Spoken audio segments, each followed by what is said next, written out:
Hey, good morning, everyone. Thank you for joining again on the monthly Arca Crypto Market Call. Again, is a little bit of some background on why we're doing this. Arca's been dedicated to digital assets now for almost 7 years.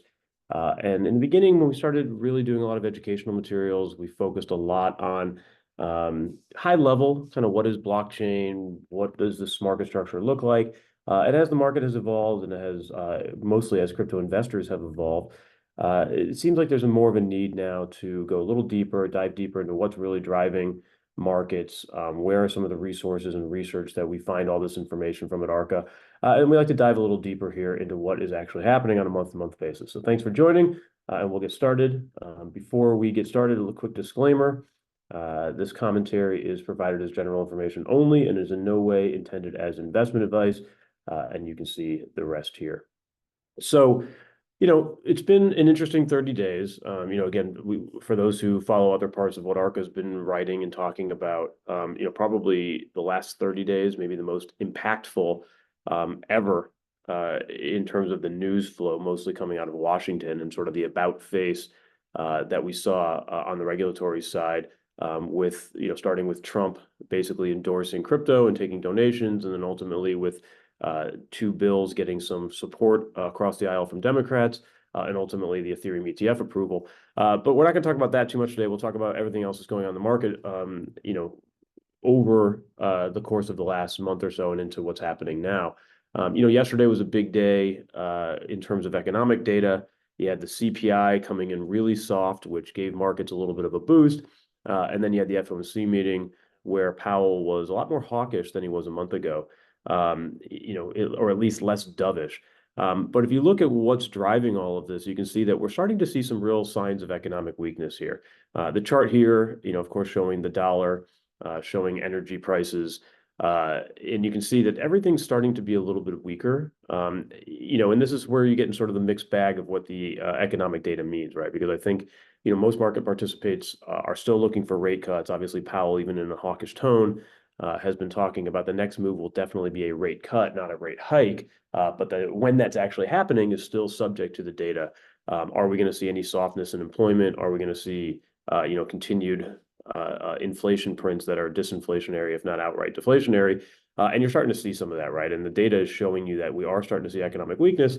And this is where that Goldilocks scenario kind of comes in play, right? We want not too soft, not too hard, something right in the middle. But if the economic data continues to weaken even further, yes, you'll end up getting the rate cuts faster, but not sure that'll be real supportive of markets. So we'll have to see where that takes us.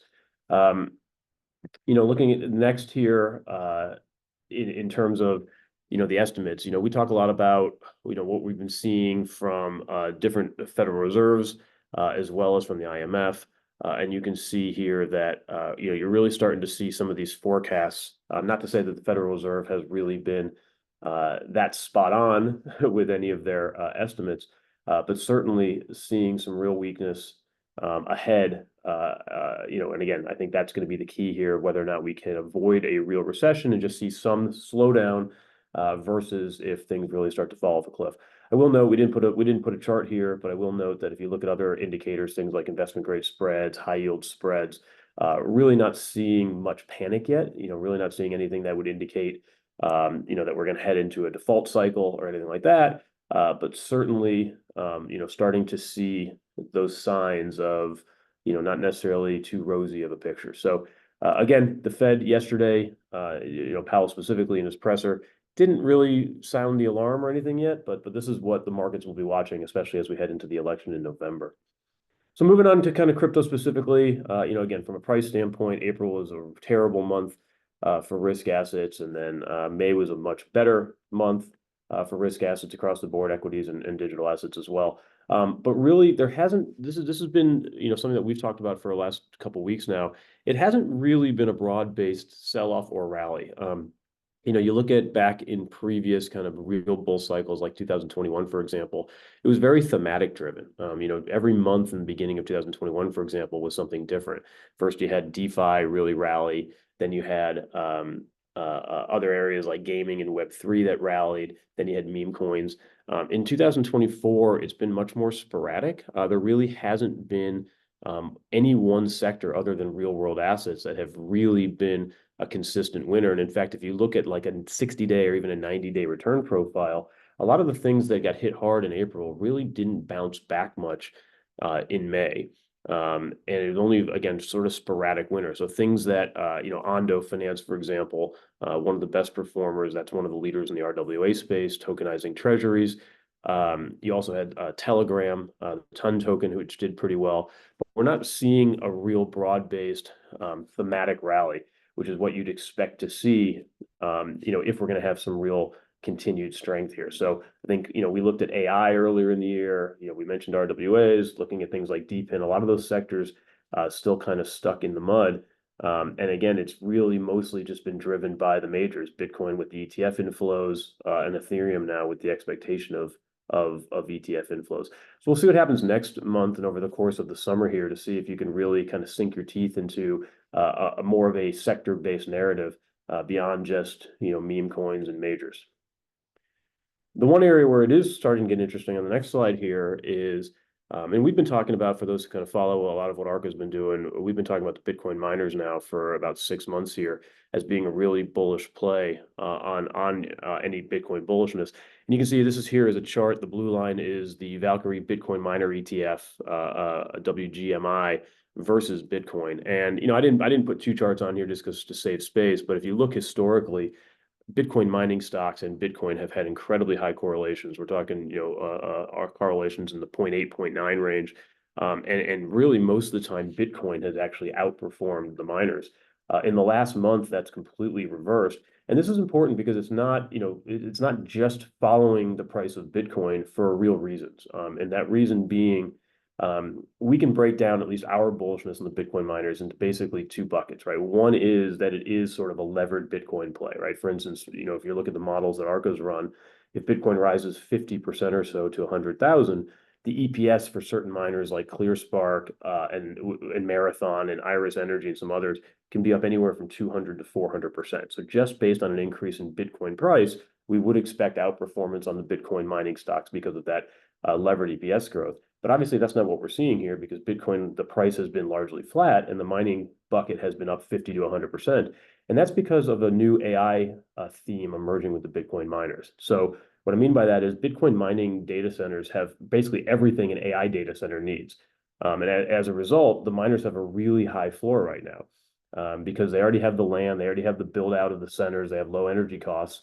And you look at the way Bitcoin mining companies are valued, it's somewhere around $1 to $3 per watt that they control. But if you look at AI data centers, like high performance computing data centers, they're valued anywhere from $5 to $12 per watt. And what's happening now is you're starting to see Wall Street understand this, and you're starting to see a little bit of a transformation where some of these Bitcoin mining centers can be converted into AI data centers, and that can increase the valuation. So we starting to see reports out from JP Morgan and Morgan Stanley talking about this. Morgan Stanley specifically talking about how it's way, way, way cheaper to convert an existing data center into an AI data center than it is to build a new one from scratch. So a little bit of a re-rating here on the miners. You can see things like Iris Energy hitting 52-week highs, Cypher and Marathon starting to get a boost as well. Today, another good example, right, where Bitcoin is basically flat, but the miners are all up 3 to 10%. So we'll see if that continues, but certainly something that is not historically typical of these Bitcoin mining stocks, and certainly getting some love from Wall Street, not to mention Trump meeting with the CEOs of many of the Bitcoin mining companies earlier this week, saying that he is committed to making Bitcoin mining a US dominated industry. So, moving on here, you can see on the next slide, this is a little bit more of what we've been talking about, specific back to the coins themselves. We showed this chart before, but the market weighted index in blue versus an equal weighted index in orange. And you can see, again, this is just continued dominance of the majors. So a little bit similar to what you might see in the equity market when you look at the Magnificent Seven and some of the drivers of the equity market being really driven by a handful of stocks like NVIDIA. One of the, again, we didn't put this chart in here, but if you look at the ratio of the S&P 500 to the Russell, the IWM, we're at basically a 20 or 25-year high there because of the lack of breadth in the market, right? All these handful of these stocks dominating the market. You're seeing the same thing here in crypto right now. We're a handful of tokens at the large cap level your Solanas, your Ethereums, your BNBs, your Bitcoins, even now Telegram, kind of getting in that mix. You're really, really dominating the overall market. And again, even though almost any market index is up for the year, and most funds are up for the year, the majority of tokens are actually down on the year or flat. So still haven't seen that broad-based rally that we're looking for. On the next slide here, and this is courtesy, thank you to Raoul Paul for showing it our way, but this comes from Exponential Age Asset Management. But really nice chart here, just showing, this kind of goes back to Paul Tudor Jones back in 2020 when he first came out with his inflation thesis and put Bitcoin on the list there, basically saying Bitcoin is going to be the fastest horse.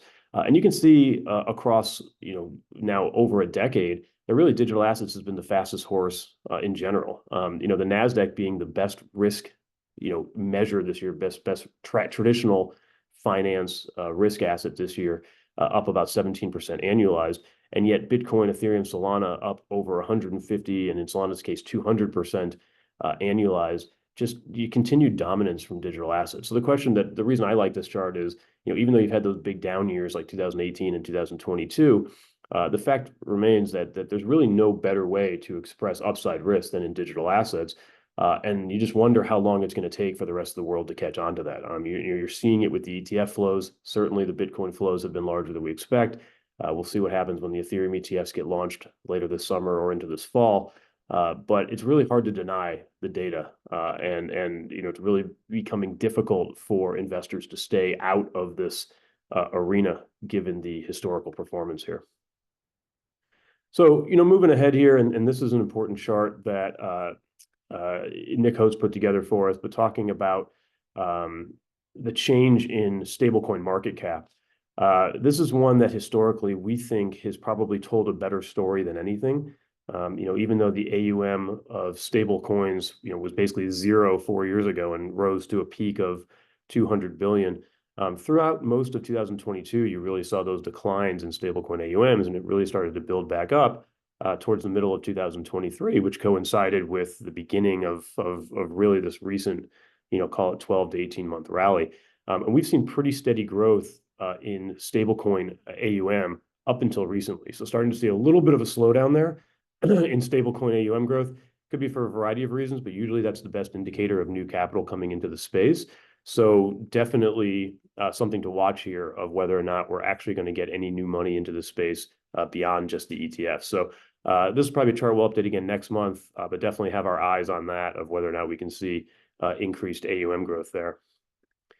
Moving on, one of the things that we've talked about a fair amount here is this growth of L2s, and specifically Base, being run by Coinbase.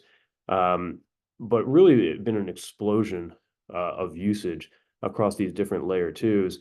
And you can see here that fees are now at basically rock bottom. So it's basically never been cheaper to build and to use some of these blockchains. So, again, I make comparisons once in a while to 2021 and the rally we saw there. The difference and the reason we're highlighting this is in 2021, really for the most part, blockchains were really pretty unusable. Specifically Ethereum, the usage was just outpacing the amount of block space available. You had a lot of congestion, you had high fees, and that's really kind of what sparked the rise of usage of Solana and Avalanche, and to some extent Luna and Phantom. And the solution to that was being built in 2021 was we have to build these layer twos. We have to make sure that when you get this increased congestion, you don't have super high fees. And over the course of the last 3-4 years of building that, the rollout of everything from Base to Blast to Arbitrum and Optimism has really worked. We really now probably have the opposite problem, which is there's probably an oversupply of block space relative to the usage. But the good news is with fees this low, it means that we can handle all the different activity and usage, whether that's going to be more meme coins or more real activity like RWAs and some of the AI-driven, AI-powered applications, or even things like gaming. The market is definitely more ready for it now. So I think this is important because if you do start to see that massive spike in adoption, you're not going to see it be completely blown up by unusable blockchains and high fees.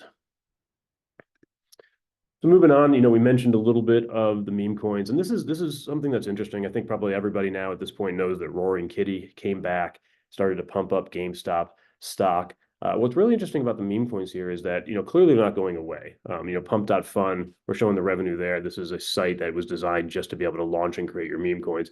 So definitely getting a little out of hand with how many of these meme coins are being created now. But what's interesting is, again, even though meme coins as a general sector have done okay this year, it's not the same as what we saw in 21. In 21, basically every time GameStop or AMC moved, you saw a similar move in things like Dogecoin. What you're seeing now is because there's so many of these meme coins being created, there's really no follow through or correlation with what we're seeing in meme stocks in the equity world. Obviously, you've had some new ones come like Bonk and Dog with Hat and Pepe. But the amount of revenue that these meme coins are creating on both the blockchains itself as well as sites like Pump.fun that allow you to create them is real. I mean, this is a meaningful driver of activity right now. Not to mention the market cap in aggregate of meme coins is about 55 billion right now. So, not something that is necessarily institutionally investable, not something that is maybe the future of crypto, but certainly something that's real. And again, another use case of these blockchains being able to absorb all kinds of different activities that can be created seemingly overnight. On this next slide, and forgive me, I'm probably not the best person to talk about this. Nick Hotz had to cancel last minute, but the question is, a lot of people were talking about modular blockchains. This is a little bit more in depth. Shout out to Blockworks Research for putting this slide out here. But you can see that even though you've seen some of the prices like Celestia go straight down, it's clear that the amount of data that is being posted here is continuing to increase. So these are the kind of charts that we like to look at Arca, is when is the fundamental story differing from the price. So even though it was about 3 or 4 months ago when everybody was talking about modular blockchains and is this the future in terms of splitting up the way data is handled on blockchains, and everybody was super excited about the tokens in the modular blockchain space, specifically Celestia. Even when the price of these tokens started to go down and the interest waned, you can see that the data continued to go higher. And this is something that we saw a lot in 2020 and 21, right? You saw the DeFi summer, and all of a sudden then the DeFi token started to go back down, but the usage of DeFi continued to go up, right? Same thing with stable coins, less investable, but the growth of stable coins continued, the growth of NFTs. And we're seeing the same thing here in terms of data being posted. So a very promising sign. Sometimes we get lost in the weeds a little bit with crypto because all of the things that are happening are infrastructure and not necessarily consumer-facing applications. But it's nice when you can actually get the data to show that this infrastructure is real, it works, and there's continued usage, even if it's not necessarily showing up in the prices of crypto.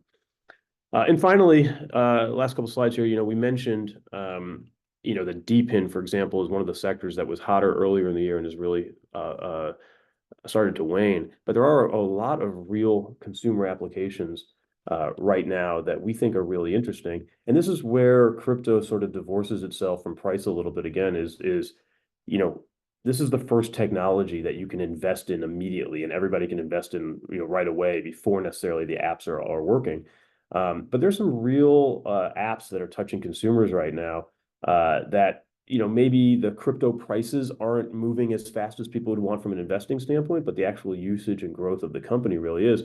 Helium's a really good example, right? Helium being decentralized wireless, at $20 per month. You can see that this is just continued growth in terms of the data that we're seeing in the use case and the hotspots on Helium. And there's others, we could have used other graphs in here as well. We could show something like Hive Mapper, which is trying to recreate Google Maps. You could show something like Farcaster, which is trying to, basically recreate social media. But there's a lot of these actual applications that all the graphs look like this, where again, you're not necessarily seeing it from the price of the underlying token because investors are impatient, but you are seeing a real interest in using the product and growing. So, it takes what, 5 to 10 years usually to hit sort of the tipping point of actual usage of new applications. And we're starting to get right there, right? A lot of these applications we're talking about started to build about 3, 4, 5 years ago. So to see that these are really starting to take off, again, is a pretty healthy sign to us that prices are probably soon to follow. And then lastly, on more of the newer tokens or newer themes, on the next slide here, talking about Athena. Athena is one of the newer stable coins that were created. Sorry, on the next slide here, please, Simona. Athena is one of the newer stable coins meant to be decentralized. The idea here is that you can take advantage of the funding rates and the futures curves. A story as old as time in plenty of other asset classes beyond just crypto, where you can take advantage of the basis and create yield, and that yield can then be used as a yield-bearing stablecoin. And again, you can see here, this is just another successful product that's popped up only in the last year. So from basically no revenues at all to now pretty stable revenues in a pretty simple concept where blockchain is sort of the underlying engine, but it's basically a real world use case that's been around for 100 years and is just doing it more effectively through blockchain rails. So we get excited when we see some of this stuff. Again, shout out to Blockworks Research here on this one for the data, and Token Terminal as well. But this is really what we like to see. In terms of products that are growing, that have real revenue, that have real tangible interest, independent of the price of the underlying tokens. So with that, again, we'll do it again next month, and we'll see what comes out of the summer here with a little bit of a slowdown, to see if we get any sort of new narratives and new opportunities to invest in. But we're pretty encouraged right now with what we're seeing from the underlying data and what we're seeing from underlying projects and companies. Even if, again, as a pure trader or pure investor in crypto, sort of feels like the summer doldrums. So we'll be back again next month. As always, I appreciate everybody joining us. You can come check us out on our website, ar.ca, or any of our social sites, and see the myriad of blogs that we're putting out and videos and educational materials, as well as for our actual LPs on our privately hosted sites, any of the investor letters and specific data about our funds. So that's it. Appreciate everyone joining us, and we will see you again next month. Thank you.